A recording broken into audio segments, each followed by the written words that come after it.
This is the 2019 BC free response question number 4.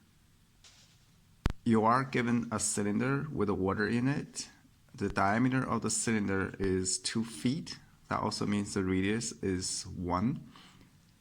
And the height of the water is h. The water is leaking out of the cylinder with a rate dH dt equal to -1/10 square root of h. You are also given the volume formula, which is V equal to pi r squared h. The first question is, when h equal to 4 feet, what is the rate of change for volume? This is a related rate problems, and the translation of the question is, what is the dV dt when h equal to 4? And since you are given the volume formula, you can take the derivative on both sides. So dV dt is on the left side.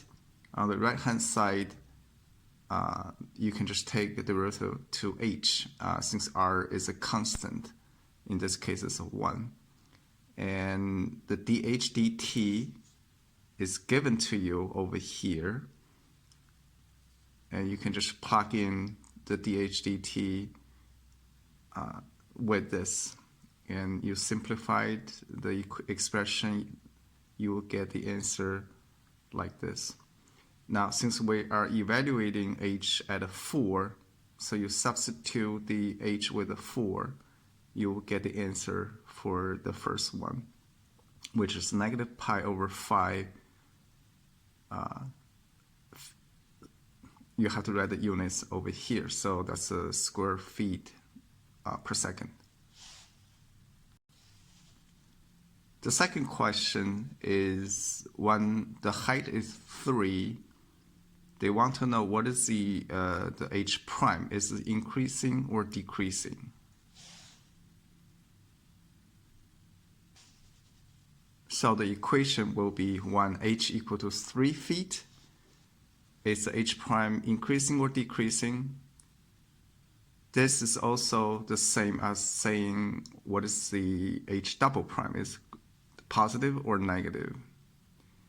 You are given this already, so I can just take the derivative on both sides of this equation.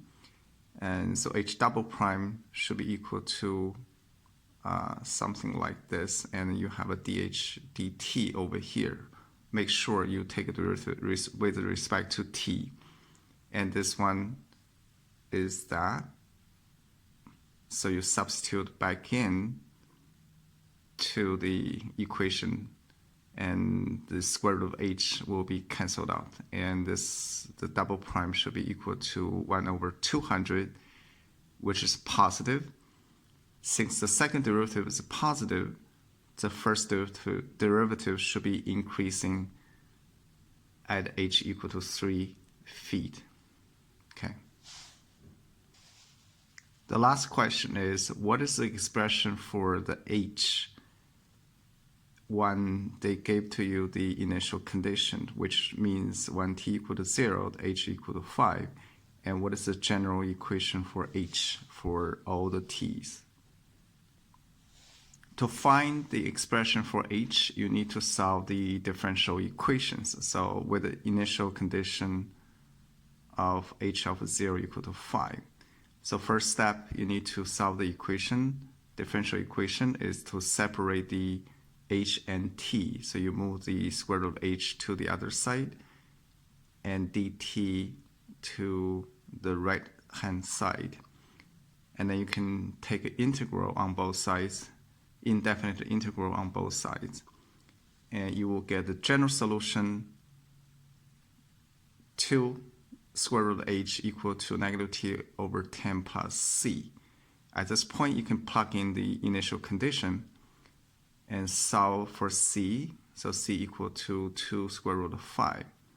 Then you substitute the c back to the general equation. You will get the solutions in this form. Since they really want to know the expression for h, you isolate the h and separate the h to one side, you will get the expression like this. You square both sides, you will get h equal to negative t over 20 plus square root of 5, and you square the entire thing.